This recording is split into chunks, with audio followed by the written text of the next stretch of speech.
Bonjour à toutes et tous, je suis ravie de vous retrouver dans le podcast Radio Circulab et je suis ravie également d'accueillir Fernando. Bonjour Fernando. Bonjour Justine.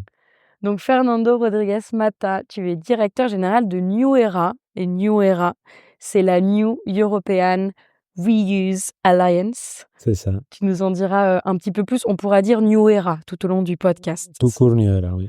Ce sera tout aussi simple. Fernando, merci d'être venu ici à Paris. Toi, tu es basé à Lyon. On s'est rencontrés tous les deux il y a 2 ans lors du salon du Réseau Vrac et Réemploi. C'était donc le salon d'il y a 2 ans et on va y revenir, mais cette année qui s'appellera Reuse Expo. Et lors donc de ce salon, tu avais pris la parole sur les actions du réemploi au niveau européen. Et c'est comme ça qu'on s'est rencontrés, puis on s'est recroisés à l'occasion de plein d'événements, parce qu'on évolue dans des sphères qui sont les mêmes.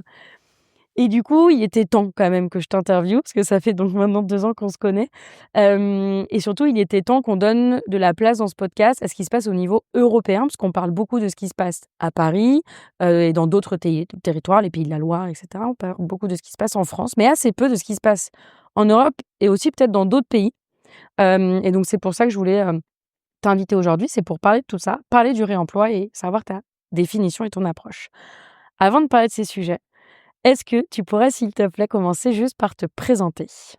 Bien sûr, Justine, et merci pour l'invitation. Je suis ravi de partager notre vision du remploi au niveau européen avec ce beau podcast.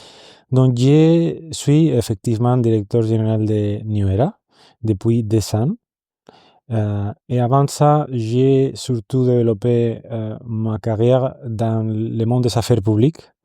Donc, on parlera peut-être plus tard ce qu'on appelle aussi du lobbying ou advocacy. Et en fait, ce qui est intéressant dans mon profil, et beaucoup de monde me dit, c'est que j'ai travaillé pour l'association ou la fédération qui réunissait les acteurs des emballages jetables, Ok. des repas de fast-food. Et du coup, c'est à travers cette première expérience que j'ai vécue à Bruxelles. Ça s'appelait Pack to Go Europe, qui était, voilà, comme j'ai dit, l'association qui réunissait toute la chaîne de valeur des emballages de fast-food, où je me suis rendu compte qu'il fallait changer les choses. En fait, j'ai été embauché pour un stage de 3 mois, qui après, ça a été 6 mois, et finalement, j'étais embauché pour faire une recherche sur l'infrastructure existante pour collecter ces emballages. Et c'est, voilà, à travers cette expérience où je me suis rendu compte que les emballages jetables, c'était pas possible, qu'il fallait faire autrement. Et du coup, depuis 2019, j'ai commencé à me renseigner sur d'autres modèles économiques, et notamment leur emploi. On voyait déjà à ce niveau-là en Europe, il y a eu la fameuse Single-Use Plastic Directive, la directive de plastique à usage unique, qui a mis un peu le focus sur les plastiques. Mm. Mais en fait, le problème, c'était pas le matériel. Le vrai problème, c'était l'usage unique dans ce cas. Et du coup, j'ai commencé, voilà, à me renseigner. J'ai parlé avec plusieurs acteurs au niveau européen, notamment en Espagne. J'ai connu un des fondateurs de New Era, qui à la base, voilà, c'est une des premières entreprises qui s'est lancée dans ce milieu. Et c'est à travers lui qu'un jour, il m'a écrit pour dire qu'il y avait cette organisation qui venait d'être lancée, enfin, c'était mi-2022, et qu'il cherchait quelqu'un pour prendre les rangs de l'association. Et vu mon profil et mon intérêt dans leur emploi, bah, je me suis lancé. Honnêtement, on peut en parler un peu plus maintenant, mais c'était un challenge parce qu'on s'est lancé vraiment sans rien. On était 8 membres fondateurs. Et puis, d'ici là, on est en 70 membres et ça a bien évolué, mais j'y croyais vraiment dans leur emploi. On les voyait depuis des années. Et malgré les obstacles qui existent toujours aujourd'hui, je pense que c'est l'avenir, leur emploi. Et surtout, tu y croyais, j'anticipe un peu sur les autres questions, mais tu y croyais au-delà de raisons écologiques, peut-être de sensibilité, etc. Tu avais quand même vu ce qu'était l'emballage de l'intérieur au sein de cette première fédération. Donc peut-être que tu y croyais aussi, peut-être même pour des raisons économique ou de non-sens? Enfin, quelles étaient les autres raisons qui t'ont poussé à te dire c'est pas possible? Effectivement, il y a l'aspect écologique, de dire, j'étais consommé un emballage et quelques minutes après les jeter, pour après, si on a la chance de les recycler, en sachant d'ailleurs que ces emballages de fast-food finissent la plupart dans des poubelles mixées avec d'autres choses et dans les meilleurs des cas, ils sont incinérés ou finissent dans des landfills Ouais, des déchetteries. de déchetterie, Ouais. voilà. Mais surtout l'aspect Enfin, des économique. décharges, pardon. Décharge, voilà, Ouais. décharge, c'est ça le mot. Mais surtout l'aspect économique, sur quel modèle économique on veut baser notre économie en Europe. Sachant que la plupart des matériaux viennent de l'Asie, de production d'Asie, en Chine, et c'est dire, pourquoi pas créer une économie où on peut recruter, créer des jobs locaux, ancrer l'économie, réindustrialiser le territoire, et en même temps que ce soit rentable pour les entreprises en Europe et mieux pour la planète. Et d'ailleurs, j'ai clairement vu que leur emploi avait cette possibilité d'aligner les défis écologiques avec aussi un peu les challenges que l'économie européenne a aujourd'hui d'être compétitif. Et c'est justement leur emploi qui puisse répondre à ces défis-là. En sachant aussi, on parlera plus tard, qu'il y a aussi des bénéfices sociaux liés à, comme je disais, à la création d'emplois. Et ce qui est intéressant aussi, il y a une grande diversité d'emplois qui puissent être créés dans les emplois. On est justement en train de mieux comprendre ça parce que c'est vrai qu'à niveau emploi, on a pas mal de chiffres et de données d'informations sur l'aspect écologique, mais il faut toujours creuser un peu plus sur l'aspect social et économique qui n'est pas autant développé qu'à niveau écologique. Ouais. Mais c'est pour toi, trois raisons-là que je me suis dit, c'est vraiment l'avenir de l'emploi et j'y vais me mettre. Ok. Et est-ce que tu as essayé avant ça de convaincre les personnes auxquelles tu avais affaire dans cette ancienne fédération ou est-ce que assez vite tu t'es dit il n'y a rien à faire ou j'ai pas envie ou enfin voilà. Tout à fait. J'ai essayé de changer les choses de l'intérieur. Après, j'étais un profil junior, donc Oui, forcément, oui. j'avais 20 On quelques t'écoute années. pas de la même manière que si. Exactement. Ouais. Donc, tout à fait. Et dans la manière où j'ai cru possible, voilà, dans tous les échanges, j'ai parlé avec des gens et essayé de voir s'ils s'étaient intéressés par d'autres modèles économiques. Les emplois, ils ne les voyaient pas possibles. En fait, tout leur modèle économique était basé sur l'usage unique, leurs machines. Et ils ne croyaient pas à une réglementation européenne qui viendra mettre leur emploi en avance, comme on a aujourd'hui. Donc, on va dire que c'était plutôt des business un peu plus traditionnels, voilà, de longues décennies, où l'innovation n'était pas... Déjà, l'emballage, on va dire, je vais faire une grande généralisation. L'innovation dans les champs des emballages, dans le secteur des emballages, n'est pas la plus folle comparée à d'autres secteurs, mais surtout dans les emballages à usage unique, on ne change pas beaucoup. C'est-à-dire, on a, voilà, mieux cahier de charges pendant des décennies, mieux machines qui, d'ailleurs, il faut amortir pendant 20-30 ans. Et du coup, ce n'est pas un secteur où il y a beaucoup de changements et ce n'est pas trop dynamique. Ce qui est tout à fait différent avec les emplois. Parce qu'on change justement la mentalité d'un emballage comme un produit, de l'emballage comme qui fait partie d'un service. Ouais, La chaîne de valeur. Et du coup, il y a d'autres attentes et d'autres choses qui se mettent en valeur. Ouais, tu as beaucoup plus d'opportunités pour innover, tu as beaucoup plus d'étapes auxquelles tu peux créer des valeurs, tu as l'usage, tu as la manière dont tu vas, la relation que tu crées avec tes usagers au moment de l'achat. Enfin, le réemploi t'offre beaucoup plus de possibilités de création de valeurs sociales, usagers, etc. Et puis là, ce que tu évoques, il y a quelque chose, je ne sais pas si j'en ai déjà parlé dans cet épisode, mais j'ai le sentiment, en ayant travaillé, nous, avec la ville de Paris depuis maintenant 5 ans sur le sujet, une des grandes innovations qui ressort toujours, c'est celle du changement du matériau, où on est passé du papier au plastique. Et si je reviens un petit peu en arrière, je ne sais pas si tu as vu le film The Founder sur la création de McDonald's. Et est-ce que il y a quelque chose qui m'a choquée, je sais pas si, ou en tout cas duquel je me souviens, je sais pas si toi aussi, c'est que dans le film, on passe du passage, enfin, il y a un passage entre la vaisselle et l'usage unique. Et en fait, il y a une scène dans le film où donc tu as un couple qui consomme un burger dans sa voiture, dans un papier qui entoure le burger. Et en fait, tu as, alors je sais plus qui, mais donc les fondateurs du burger, du restaurant de burger de l'époque, qui disent mais ça ne marchera jamais, on ne pourra jamais offrir aux gens un emballage qu'ils jetteront juste après et ne plus les servir dans des assiettes et avec des couverts. Et en fait, moi vraiment, il y a très peu de choses dont je me souviens de ce film, sauf ce truc-là où je me dis en fait, putain, là, le mec était à l'époque en train de dire c'est pas possible de passer de la vaisselle à l'usage unique. Et pourtant, il l'a fait. Et ça tenait à rien. Tu vois, on a dit si, les gens y arriveront. Et en fait, moi, souvent, je donne cet exemple en me disant, bah, on pourrait le faire à l'envers. On n'arrivera jamais à faire en sorte que les gens se passent de l'usage unique au profit d'autre chose. Bah, en fait, regarde si. Et je sais pas si dans ce film, tu vois cette Je me scène. rappelle très bien du passage dont tu parles. Et en fait, ce qui est intéressant, c'est que McDonald's, ça c'est vraiment le début de McDonald's, et c'est passé d'être une compagnie qui... En fait, c'est pas une compagnie de vente de burgers, c'est plutôt d'abord une compagnie logistique où leur objectif, c'est de vendre plus de burgers dans une heure. Et Ouais, du coup, ils se sont rendus compte qu'avec ces systèmes d'emballage étable, ils pouvaient vendre plus pour le takeaway et aussi sur place. Mais quand on pense, c'est dingue aujourd'hui en 2025. Déjà en France, on a la loi AG qui, heureusement, a mis un peu l'arrêt à la consommation en jetable sur place.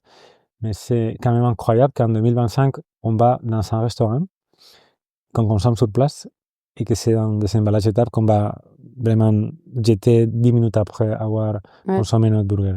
Donc, tout à fait, c'est possible de passer, bien sûr, maintenant du jetable à l'usage unique, au au réemploi. remploi plutôt. Et c'est vrai qu'en fait, ça a été une opportunité de plusieurs enseignes dans ce moment-là aux États-Unis des années 50, 60, qui sont arrivés après en Europe vers les années 80, 70.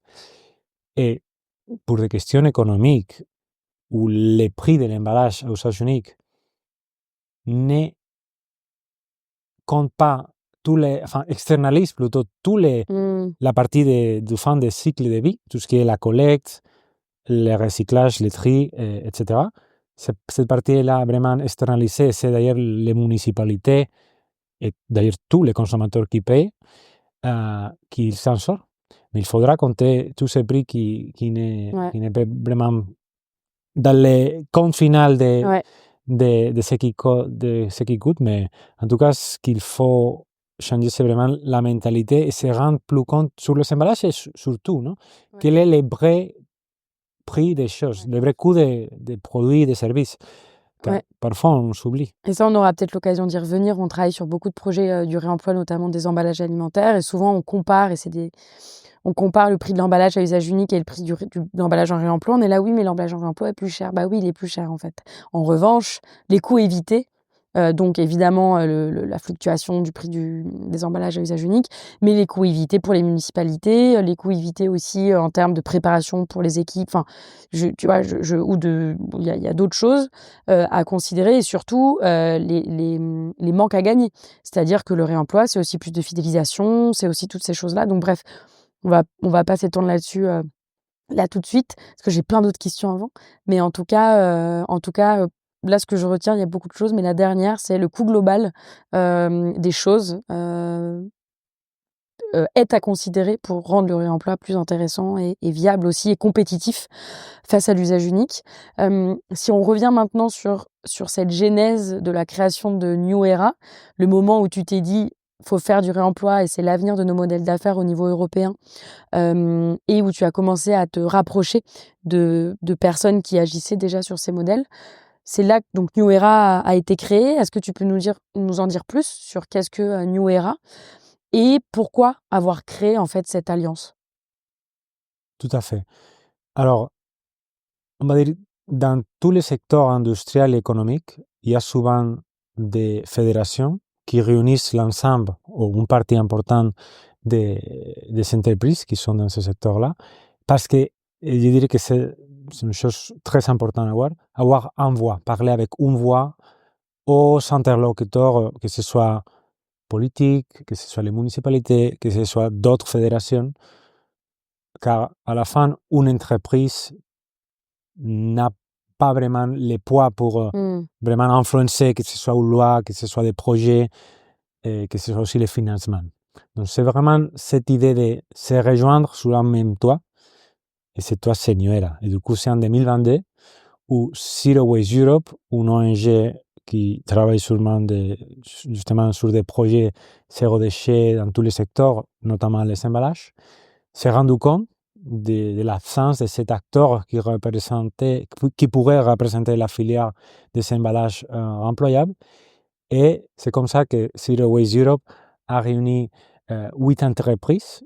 Et ces entreprises se sont mis d'accord pour lancer une nouvelle fédération, un nouveau syndicat européen qui représentera leurs intérêts à niveau européen.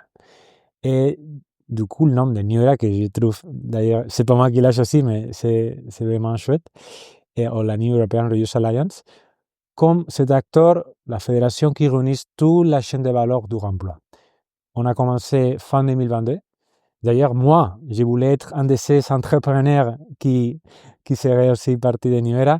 Finalement, pour les choses personnelles, je suis devenu père à ce moment-là. Ouais. Ça n'était pas possible. Mais j'ai eu l'occasion de prendre la main sur Nuera. Et ça a été vraiment dur au début parce qu'on partait de rien. Personne ne nous connaissait. Vraiment, on n'avait pas non plus beaucoup de budget.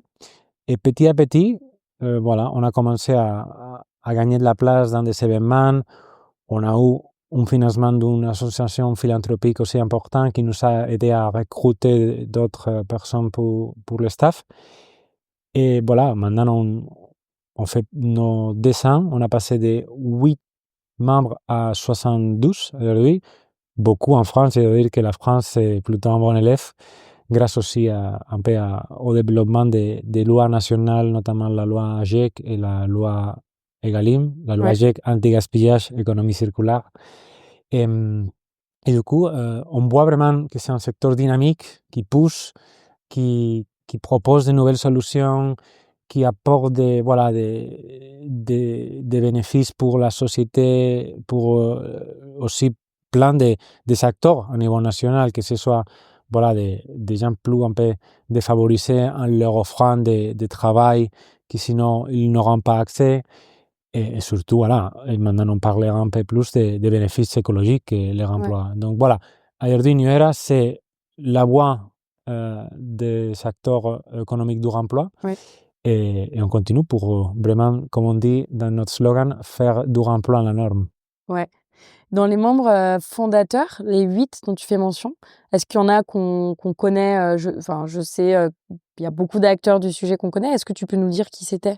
Oui, alors dans ces membres fondateurs, on avait une diversité de pays, en fait, qu'est-ce que c'est aussi l'idée de joindre vraiment de tous ces acteurs. Donc, on avait Recircle, c'est de la Suisse d'ailleurs, maintenant on est dans d'autres pays, c'est drôle, mais on avait un acteur suisse qui était dans le groupe. On avait aussi Boomerang en Espagne, Jean Bouteille en France, Gérard Vellet qui était le président d'ailleurs, une personne très bien reconnue dans la filière. On l'avait interviewé au tout début du podcast en 2018, je crois. Wow, Gérard. voilà. Donc, Et puis il y avait aussi Repack, qui c'est une boîte finlandaise, qui a passé par un moment difficile, mais après elle est revenue plus fort. C'est ceux qui font les emballages réemployables e-commerce. E-commerce, oui, d'ailleurs, je n'ai pas dit e-commerce, on parlera après.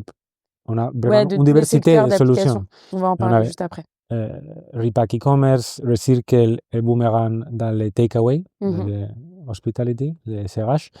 Et puis on avait Jean Bouteille un peu dans les vracs, solutions vracs dans des magasins.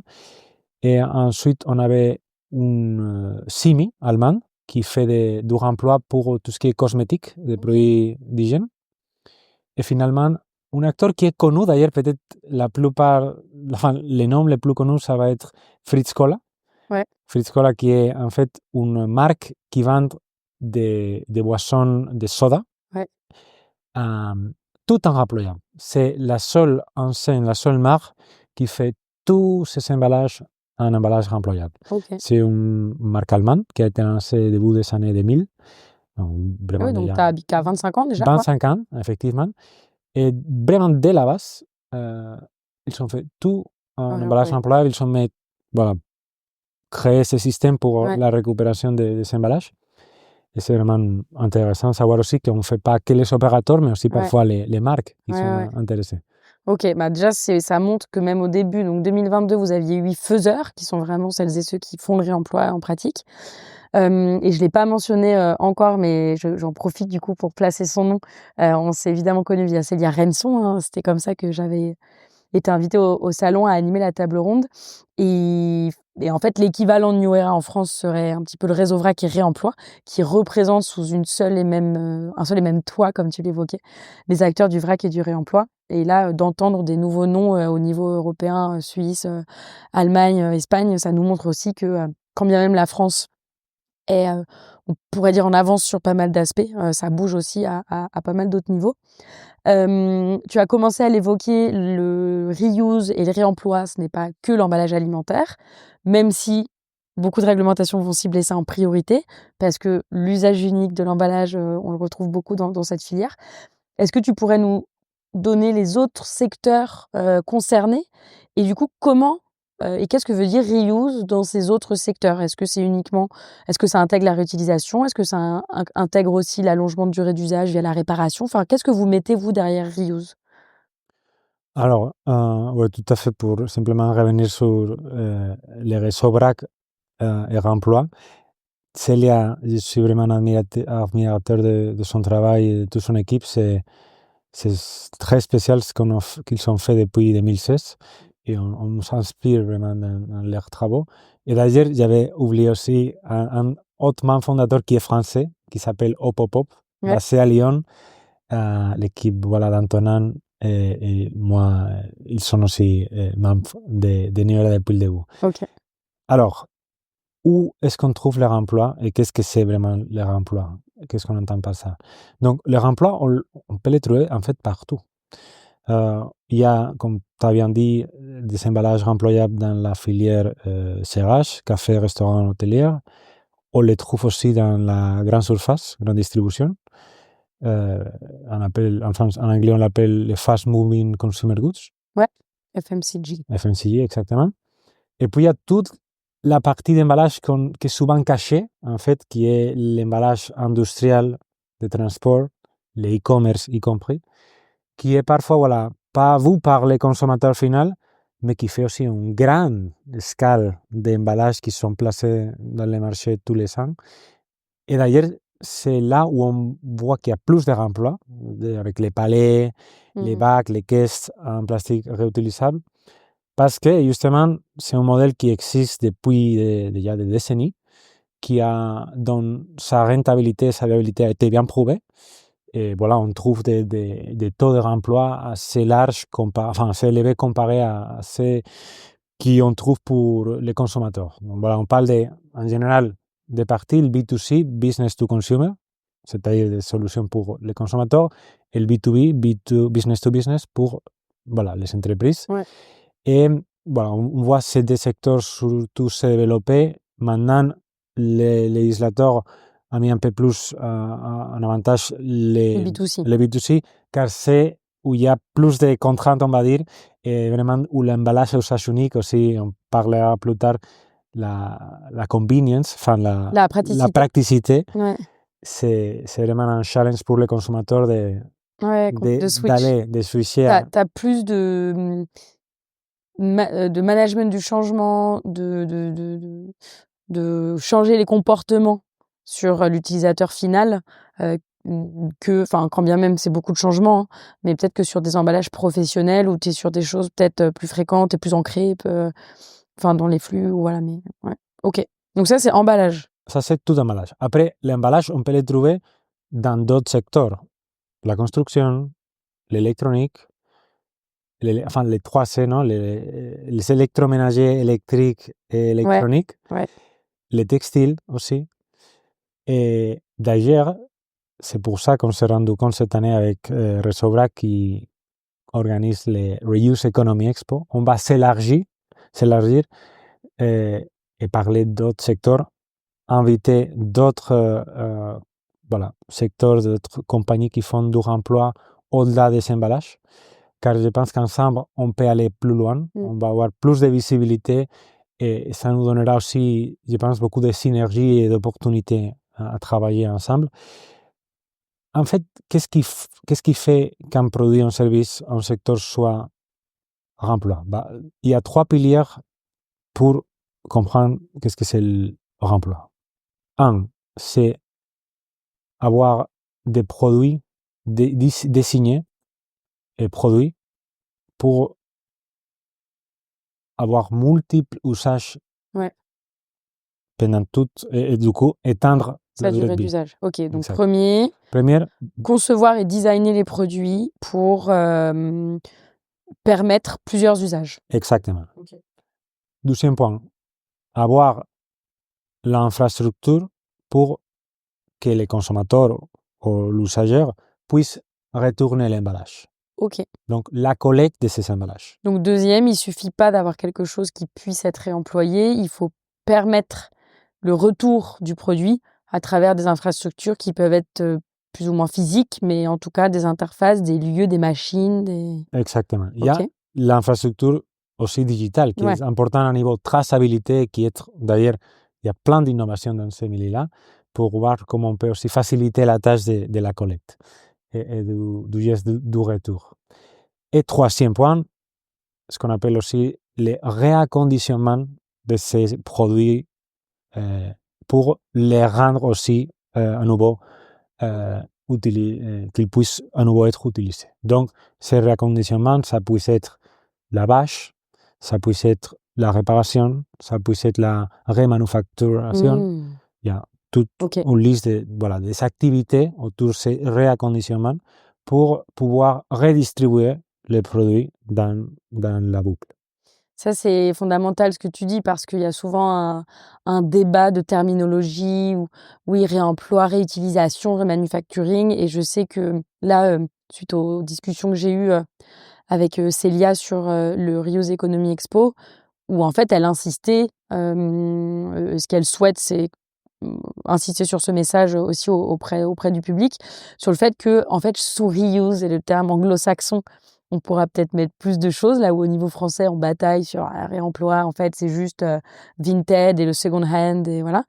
Ou la consigne. Et en fait, là, dans ce que tu évoques, ces 3 piliers vont intégrer, comme tu dis, le fait de le rétrofit, par exemple, dans les voitures, le fait de transformer une voiture thermique en une voiture électrique, ça s'intègre aussi là-dedans, parce que je réutilise, je réemploie une partie, en fait, des composants. Le remanufacturing plus global, autre que pour l'automobile. Le fait de changer une fonction, de rajouter des fonctionnalités, donc c'est beaucoup plus large que ce qu'on peut voir ou que ce qu'on pense savoir sur le réemploi, en fait. Tout à fait. Et maintenant, justement, on est en train de réfléchir parce que c'est pas évident. Il n'y a pas ce concept clair de qu'est-ce que c'est la reuse economy. Aussi en français, il y a ce concept de l'économie de la fonctionnalité. Tout à fait. Et du coup, en gros, c'est la location des produits. Et ce qui est intéressant dans ça, c'est en fait, les remplois en soi, c'est réduire notre extraction des matières premières. Donc, l'économie de la fonctionnalité, sans doute, aide à réduire la production des produits parce qu'on donne la possibilité au consommateur de louer pendant un certain temps, après remettre ce produit qui va être reconditionné si besoin, et un autre utilisateur pourra l'utiliser plus tard. En fait, l'économie de fonctionnalité, c'est le modèle d'affaires centré sur l'usage, donc sur le résultat, le service rendu. Donc une voiture ou un véhicule te permet de te déplacer, une ampoule te permet de t'éclairer, un aliment te permet de te nourrir. Donc le service rendu, l'économie de fonctionnalité, c'est baser en fait ta monétisation et tes flux là-dessus. Mais en t'écoutant, là ce que tu dis, c'est que c'est finalement au service du réemploi, parce que dans l'économie de fonctionnalité, tu n'as pas de transfert de propriété, ce qui fait qu'on peut plus facilement récupérer les produits pour comme les retaper, les rechaper, les laver, etc. Et les remettre en service. Donc c'est intéressant, les deux se complètent. Là où peut-être le réemploi sera plus sur des flux physiques, enfin voilà, autour du produit, du matériau, l'économie de fonctionnalité, c'est sur le modèle économique qu'il y a autour de ça, quoi. Effectivement, tout à fait. Mais voilà, il faut avoir cette ampleur un peu plus large. Donc ça touche tout, ça nous fait dire que Ça ça touche. touche tout. Ça touche les voitures, ça touche l'emballage, ça touche le mobilier. Effectivement. Ouais, ok. Et du coup, si on revient un petit peu aux impacts positifs que tu as commencé à mentionner au tout début, donc tu parlais de création d'emplois notamment, tu parlais de réindustrialisation qui ça a un intérêt en termes de résilience, en termes de réduction des risques de rupture de chaîne d'approvisionnement, en termes de savoir-faire, sur plein d'aspects, aussi en termes d'autonomie économique d'un pays. Est-ce que tu pourrais revenir sur les impacts positifs, si tant est qu'il y en ait plus que là les deux que j'ai mentionnés, mais environnementaux, est-ce que tu veux en préciser? Et aussi les sociaux, parce que ça tu disais qu'on y reviendrait, et c'est super important. Bien sûr. Alors, on va commencer par les aspects écologiques. On regarde surtout 3 critères où je pense que leur emploi aussi sont des critères très importants, va vraiment réduire notre impact. Tout d'abord, les émissions de gaz à effet de serre. Ouais.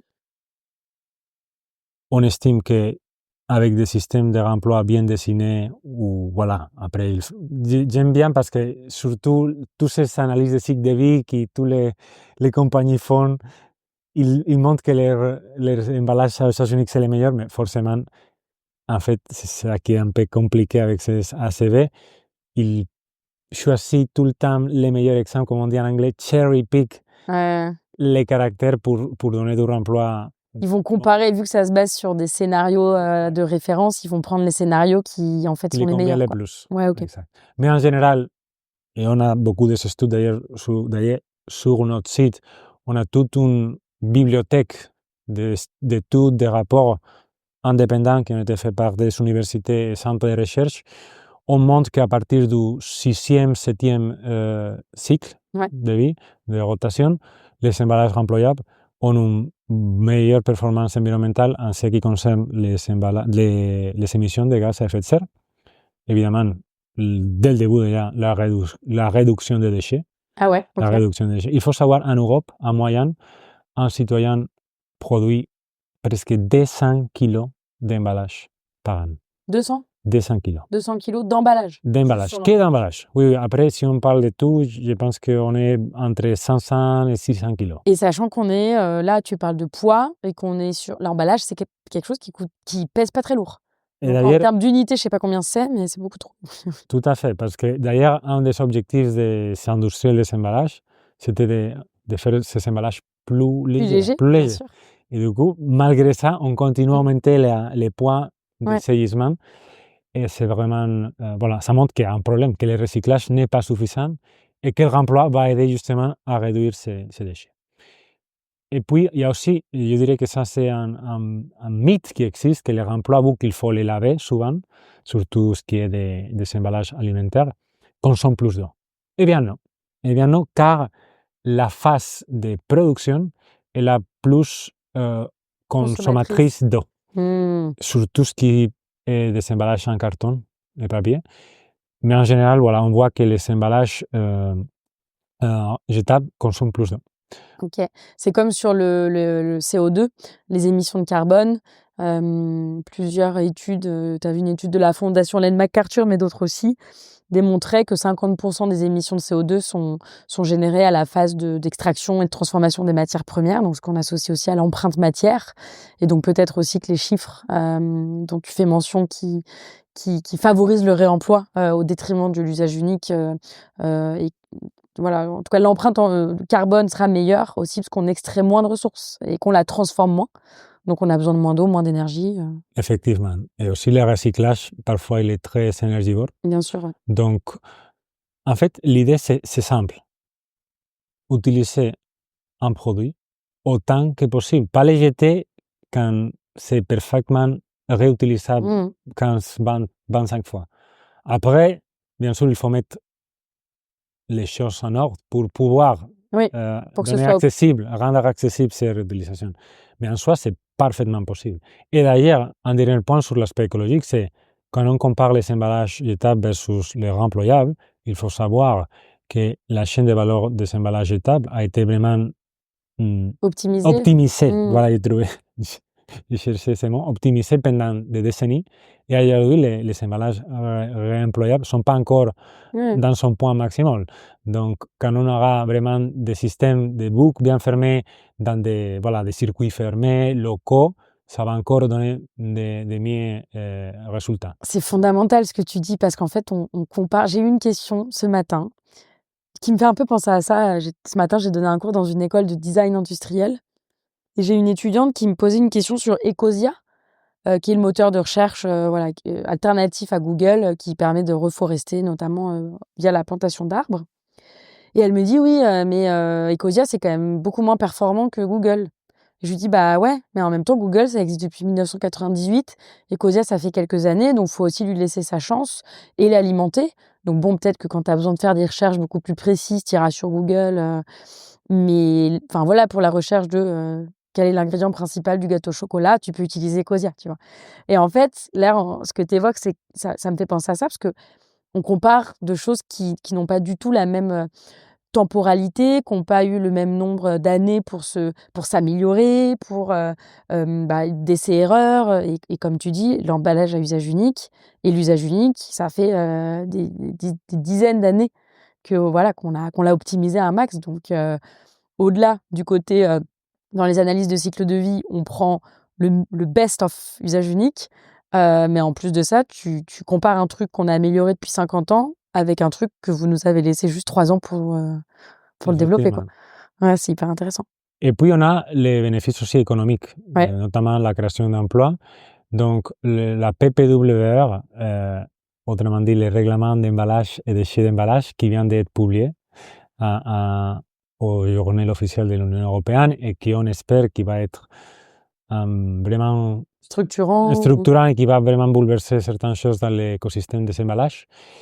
Et du coup, la Commission qui avait proposé ce règlement il y a 2 ans et demi avait fait des calculs comme quoi il y aura 600 000 postes créés grâce au remploi, au remploi.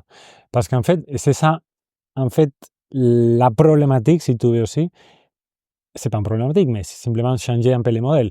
Le système de remploi, par tous ces services dont on a parlé, a besoin de plus de personnes pour la collecte, pour le lavage, et du coup, ça coûte aussi plus. Mais en fait, je pense qu'on est, comme on disait, dans les débuts. On va aussi optimiser tout ça. Il y aura plus de travail créé, que ce soit plus qualifié ou moins qualifié aussi, ce qui donne aussi accès, et ça ajoute un peu l'aspect social, des travaux à des gens, comme on dit, un peu qui peuvent être exclus du marché exclus du travail. socialement, Ouais. exclus du travail, du marché du travail, qui vont avoir accès justement. C'est sur une diversité de métiers qui vont, comme tu dis, très qualifiés à moins qualifiés, et qui permet aussi d'inclure plus de personnes dans la création d'emplois, quoi. Exactement. Par exemple, la semaine dernière, j'étais chez Alaber, j'ai visité leur installation.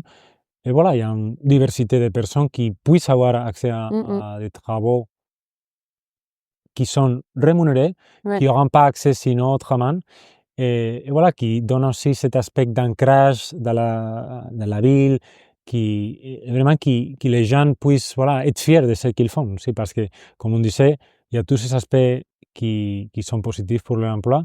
Et maintenant, il faut trouver un peu l'équilibre économique aussi pour rendre tout ça viable dans le long terme. Et surtout, comme c'est notre objectif de cette année avec le réseau BRAC et les autres partenaires en Europe, les rendre possibles à échelle. Car aujourd'hui, il y a beaucoup de projets qui se passent en Europe, mais sauf dans certains secteurs, comme on parlait avant, les emballages industriels et les transports, et les boissons aussi, dans d'autres secteurs, ce n'est pas encore à l'échelle. Et c'est quoi justement les défis sur le passage à échelle, vu que ça fait quand même pas mal d'années, moins avec New Era, mais via toi, ton expérience et l'expérience de vos membres et des autres réseaux. vous commencez à savoir un peu les choses à changer, les obstacles à contourner ou à lever. Donc, quels sont ces fameux leviers que vous pouvez activer pour que le passage à échelle et la viabilité économique soit possible et surtout qu'on devienne compétitif face à l'usage unique? Effectivement. Alors, pour devenir plus compétitif, il faut avoir des gros volumes. C'est ça Ouais. tout le temps que Ça, tous c'est les la loi. Enfin, ça, c'est même la dans loi, les économies effectivement. d'échelle, c'est... Ouais. Effectivement, avoir ces économies d'échelle pour les emballages réemployables, c'est clé.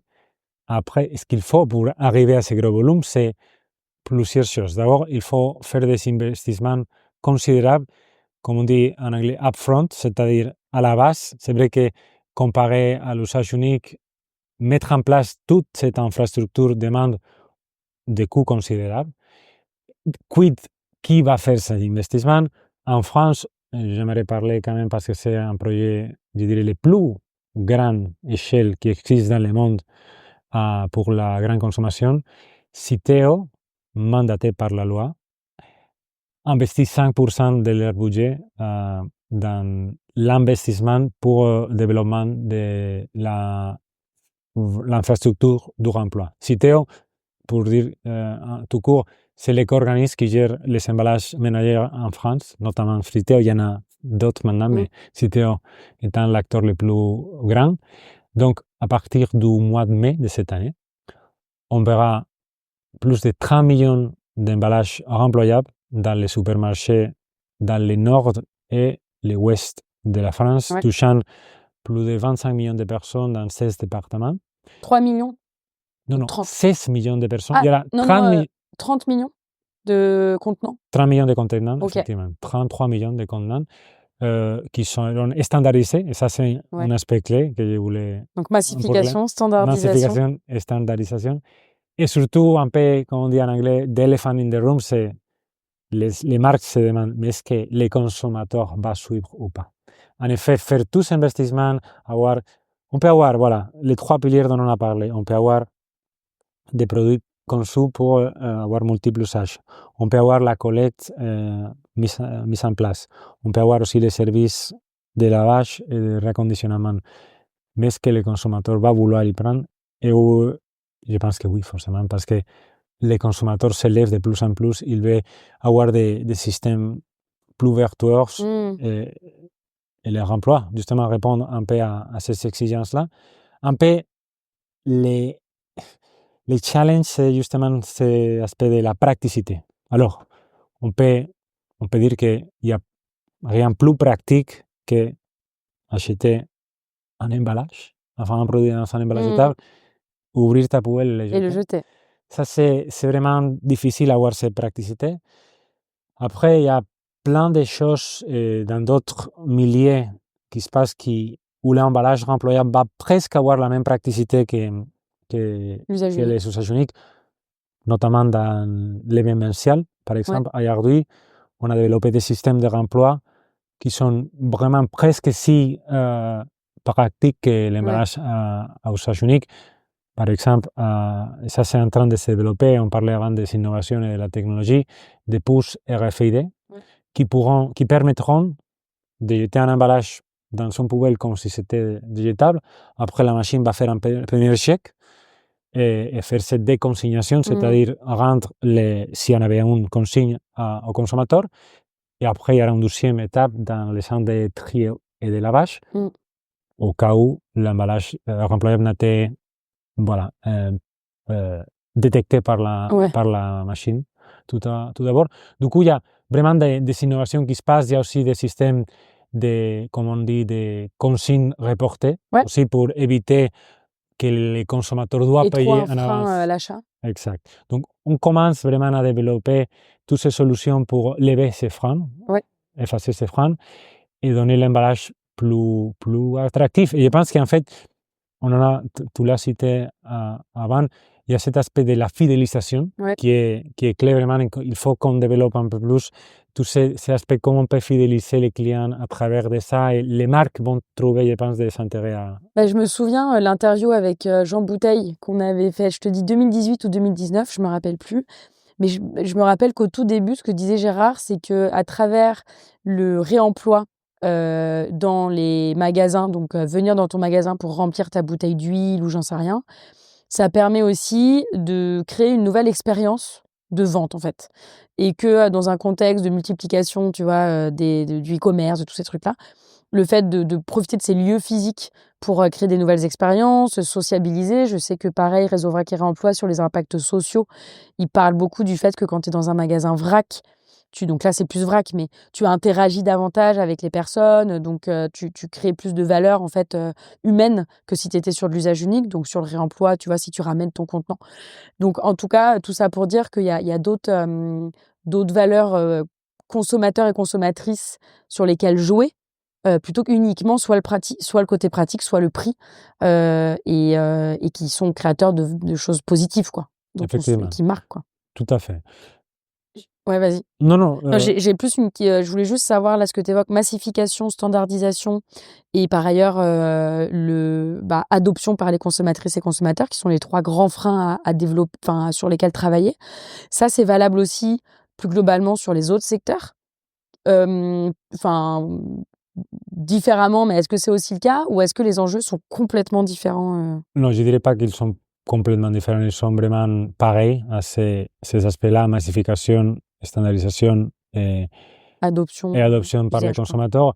Après, forcément, chaque secteur a ses particularités. Particularité, ouais. Effectivement, par exemple, si on parle des téléphones reconditionnés, ben là, c'est pas une question de standardisation, mais plutôt d'avoir les bons canaux Ouais. pour revendre tous ces appareils et avoir cet intérêt aussi économique de dire, ben, ces produits méritent une deuxième, une troisième vie. Donc, peut-être, en fait, la standardisation, c'est pour des choses qui ont en soi moins de valeur, comme un emballage. Mmh. À la fin, il faut, surtout quand on compare les emballages à usage unique et les emballages remployables, vraiment, on parle parfois un emballage remployable puisse coûter 15-10 centimes, Mmh mh. un emballage remployable puisse coûter 1 euro, 1,50 €, 2 euros. Donc, vraiment, cette standardisation aide à réduire ces Ouais. coûts. Donc, comme on a ces différents prix, la massification va aider à réduire les prix des emballages remployables et les rendre plus attractifs pour les opérateurs et pour les marques qui vont introduire ces emballages.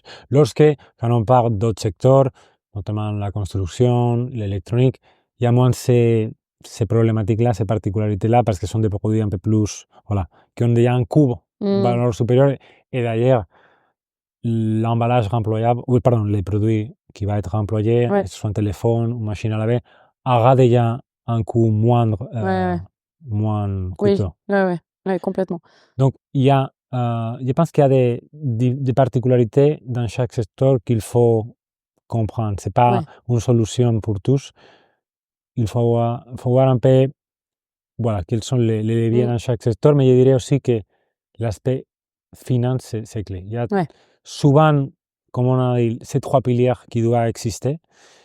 Parfois, faire en sorte que ces 3 piliers soient bien alignés, c'est l'option, en tout cas pas la plus rentable d'un point Ouais. économique. Et du coup, ce qu'on fait à Nivera, c'est de pousser des lois plus ambitieuses Ouais. pour vraiment montrer les vrais coûts de ces produits-là et faire en sorte que les institutions financières vont mettre davantage Ouais. ces D'argent. nouveaux systèmes économiques Ouais. qui vraiment ont tous les bénéfices qu'on a parlé. Parce que parfois, en fait, ce que je trouve dommage encore aujourd'hui, les législateurs, les décideurs politiques, en fait, viennent vers nous pour comprendre les enjeux. Et en fait, il est opposé à une telle diversité d'opinions, et notamment on parle bientôt du lobbying, c'est compliqué pour lui comprendre. Parce qu'en fait, les décideurs politiques, c'est pas quelqu'un technique, il ne sait pas Mmh. vraiment tous les détails de chaque filière. Donc, il vraiment pose sa confiance dans ses interlocuteurs des industriels ou des ONG qui va lui aider à mieux comprendre, voilà, les ONG et après légiférer selon. Ouais. Bah, on va y passer du coup on va faire la transition avec le lobby. Là, tu dis grâce à New Era, on fait changer en fait les réglementations, ou alors on met en place, on aide à faire voter ou à concevoir, à construire ces nouvelles réglementations. Ça, c'est le rôle du lobbyiste. Le lobbyiste, on en parlait en off, on en parle aussi beaucoup dans tous les métiers et sujets de l'économie circulaire. C'est souvent un terme qui est très péjoratif, notamment en France. Je ne sais pas si c'est pareil à l'international. En tout cas, le lobby, c'est le lobby du tabac, c'est le lobby tu vois, je sais pas moi, de l'élevage porcin. Voilà, c'est le lobby pour beaucoup déjà qui, de base, sont sur des métiers très polluants et assez néfastes sur pas mal d'aspects, mais en plus de ça, qui sont dans des logiques aussi très capitalistes et d'intérêts qui leur sont propres à eux et pas du tout d'intérêt général, etc. Donc, on a du mal à se projeter dans un lobby qui soit un peu plus vertueux, je dirais, et qui promeuvent des modèles alternatifs. Et en plus, moi, ce qui m'avait mis la puce à l'oreille il y a quelques années, c'est que dans beaucoup d'entreprises, que ce soit Back Market, que ce soit Murphy, donc ça sur ce qui va être électronique, électroménager, téléphone, ou que ce soit chez Gobi sur les gourdes, eh bien souvent, tu as des responsables des affaires publiques ou plaidoyer. Et donc je me suis dit, quand même, s'il y a ça dans ces structures-là, alors que il n'y a pas forcément beaucoup de salariés, sur 10 salariés, tu as un responsable des affaires publiques, c'est bien qu'ils ont besoin de quelqu'un qui les représente et surtout qui aille dans les négociations sur les grandes lois qui font aujourd'hui notre économie. Donc, j'aimerais que tu nous en dises plus sur qu'est-ce que ça veut dire être lobbyiste et faire du plaidoyer. Est-ce que c'est pareil? Et voilà, et tu nous dis surtout qu'est-ce que c'est, qu'est-ce que vous faites concrètement? Tout à fait. Plaisir de répondre à cette question car voilà, elle me parle depuis longtemps, mais chouette de te donner mon avis. Alors, pour la petite histoire et pour commencer, lobby vient, c'est un mot anglais Ouais. qui vient du 16e siècle. En Ok. fait, au Parlement britannique, il y avait the House of Lords qui se réunissait dans the House, voilà, dans le Big Ben, là, Ouais. le Parlement britannique, on le voit. Et en fait, chaque fois que la session finissait, il sortait de la chambre et il y avait tous les lobbyistes, en fait, qui parlaient avec les décideurs politiques dans ces couloirs, dans les lobbies. Et du coup, le nom de lobby vient de là-bas. Ok, donc vraiment les discussions de couloir. Des discussions de couloir entre voilà, les acteurs de différents secteurs et les politiciens. En tout cas, les décideurs, quoi. Les décideurs politiques, effectivement, qui allaient après justement débattre sur telle loi. Donc voilà un peu l'étymologie du nom. Et en fait, comme j'aime dire, tout le monde fait du lobby. Qu'est-ce que c'est faire du lobby? C'est essayer d'influencer l'autrui pour lui convaincre de faire quoi que ce soit. Dans les mondes des affaires publiques, comme on l'entend aujourd'hui, c'est représenter des intérêts, que ce soit des intérêts industriels, que ce soit des intérêts sociétals, pour défendre Oui, parce que ça peut être consommateur aussi. Exactement, il y a des organisations de consommateurs, il y a les ONG aussi, qu'on peut dire qu'ils défendent aussi la planète, l'environnement. Effectivement, je trouve qu'en France, c'est le pays où on fait vraiment la différence entre plaidoyer et lobby. Étant donné que le plaidoyer, c'est représenter des intérêts collectifs, lorsque le lobby, c'est effectivement le lobby mauvais des industriels qui d'ailleurs ont besoin d'être représentés parce qu'ils sont dans un peu des activités limites à la loi et qu'il faut qu'ils soient là pour vraiment continuer le business as usual, comme on c'est dit. ça. C'est continuer à faire des trucs pas très bien, alors que l'autre, c'est faire autrement des choses qui seraient bien. Quoi. Effectivement. Mais en soi, c'est la même chose. C'est, comme on dit... influencer. C'est un peu un double-edged sword. C'est la double monnaie, non? Plaidoyer, lobby, mais en gros, c'est influencer les décideurs pour faire en sorte qu'on peut les convaincre sur telle loi ou d'autres. Et du coup, moi, j'ai fait du lobby. D'ailleurs, nous, Nivera, on se considère comme un lobby parce qu'on représente des industriels. Et d'ailleurs, je pense qu'il faut savoir que pour que ça puisse exister, il y aura toujours l'économie. L'économie devra être toujours là. On ne peut pas dire, voilà, on ne peut pas faire ça et on s'arrête là. Il faudra avoir toujours des solutions. Je trouve intéressant aussi, on en discute à niveau interne, la différence entre les opérateurs de remploi et parfois les activistes. En fait, les activistes, on en a besoin d'eux parce qu'ils sont très visibles et ils aident à avancer des causes. Ils indiquent les problèmes, Mais en fait, les opérateurs de remploi, dans ces cas-là, ils apportent la solution. Et on a besoin d'indiquer le problème, mais surtout d'apporter la solution, parce on va continuer à vivre, et ce qu'on doit trouver, c'est des solutions plus vertueuses qui nous permettent d'avoir un équilibre avec la planète.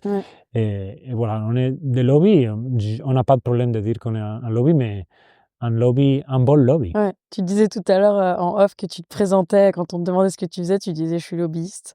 Et que j'imagine que ça fait réagir, et c'est ça qui est bien. C'est aussi de faire comprendre que tu peux être lobbyiste sur des choses en faveur de l'intérêt général et pas uniquement lobbyiste pour des méchants, quoi. Tout à fait. En fait, c'était drôle. Il y a Hugo Clément qui est venu m'interviewer sur le front, sa émission sur le front. Ah oui, Hugo Clément, Hugo Clément, sur le oui. front, ouais, ok.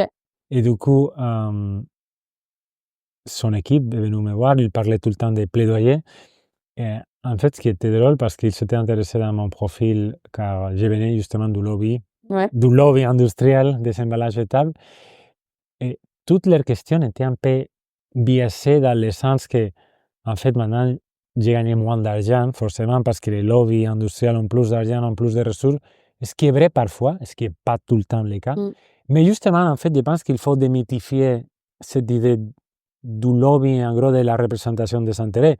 Justement, nos sociétés évoluent aujourd'hui. Et en gros, il faut avoir plus de gens, justement, qui représentent ces bons intérêts. Et d'ailleurs, ce que j'adore chez Nivera, c'est qu'on rejoint les chemins des intérêts sociétals, des intérêts collectifs et des intérêts industriels. Et c'est vraiment ça qui me pousse tous les jours à y continuer. Ouais, c'est super, super intéressant, et surtout ça montre qu'il ne s'agit pas de développer ça en dehors du reste et d'adresser une niche ou une marge, mais vraiment, pour que ça devienne la norme, c'est la convergence entre tous ces intérêts, c'est ce que tu évoques, quoi. Et le métier de lobbyiste, c'est quoi? C'est que tu vas rencontrer tous les ministres de tous les pays d'Europe, et tu vas leur dire, écoutez, il va falloir faire autrement pour votre économie, votre industrie et votre écologie. Y compris ça, forcément, on n'a pas les moyens d'aller. Ça doit être un peu compliqué là, Oui. avec les ministres français, tu dois plus savoir trop à qui t'adresser. Effectivement, d'ailleurs, ça change souvent, ce qui donne aussi le travail un peu plus compliqué et instable. Après, on a besoin aussi de développer un réseau à niveau national, parce que nous, à Nivera, on est cette toile européenne qui essaie de joindre tous ces acteurs et de les mettre en relation, et d'échanger des bonnes pratiques, parce que c'est pas la même chose à niveau emploi en Allemagne, en Espagne, en France. Et du coup, on essaie vraiment d'avoir cette vision globale du emploi à niveau européen, même parfois international. Donc, il y a déjà cet aspect-là. Moi, j'aime bien dire qu'à Nivera, on fait trois choses. D'un côté, on parle avec les décideurs pour faire passer des lois, donc on fait cet aspect pour lobbying. Après, on est aussi une source, j'espère, d'information et d'intelligence pour nos membres, comprendre vraiment les enjeux des lois, des tendances du marché, pour les aider à bien comprendre où il faut qu'ils avancent, qu'il faut leur investissement. Et puis, on est en plateforme de collaboration et d'échange. On essaye d'avoir cet aspect de réseau, de vraiment de venir ensemble, de connecter. J'adore dire, on est composé par des concurrents, mais on a un propos, une valeur plus au-delà de ça. En anglais, on dit we might be competitors, but we have a higher purpose. Dans le sens vraiment que, au contraire d'autres lobbies, où vraiment il y a aussi beaucoup parfois des sujets liés à la concurrence. Nous aussi, on est d'abord pour collaborer, parce qu'en fait, c'est une cause commune, et tu les rassembles autour d'une mission qui va au-delà d'intérêts de chaque entreprise en elle-même. C'est vraiment tous ensemble. Parce que notre vraie concurrence, c'est pas l'autre opérateur de l'emploi, c'est surtout l'emballage jetable, l'industrie d'emballage jetable, qui aujourd'hui, malheureusement, représente une large majorité dans les marchés européens. Ok. Merci pour tout ça. J'aurais un milliard de questions à te poser, mais je vais arrêter de te torturer. Alors, je vais te poser mes 2 dernières questions, et du coup, qui seront aussi qui seront les 2 dernières pour nos auditeurs et nos auditrices, mais j'aurai peut-être la chance, moi, de t'en poser d'autres en off une autre fois, je te rassure. les questions de conclusion qu'on aime faire à chaque fois, c'est des questions rétrospectives et prospectives.